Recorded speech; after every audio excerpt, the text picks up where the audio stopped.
పిల్లల్లో మీరు గమనించినట్లయితే బ్యాక్ సైడ్ అంటే వీపు భాగంలో లోయర్ సైడ్ కొంచెం మూసుకోపోకుండా ఒక ఉబ్బెత్తుగా కనిపిస్తుంది, ఫ్లూయిడ్ ఫిల్డ్ థింగ్. ఇది మనం it can be meningocele, myelocele అంటాము. దీనికి కారణాలు ఎక్కువగా ఫోలిక్ యాసిడ్ డెఫిషియన్సీ నుంచి వస్తుంది.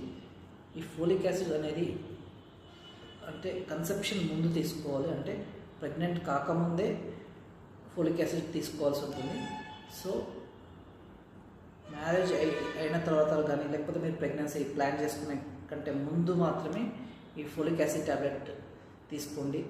తర్వాత అంత ఎఫెక్టివ్గా ఇది వర్క్ చేయదు. This folic acid should be taken before conception, అంటే మీరు ప్రెగ్నెన్సీ ప్లాన్ చేసుకునే టైంకి ఫోలిక్ యాసిడ్ తీసుకోవడం స్టార్ట్ చేయండి. That is very important.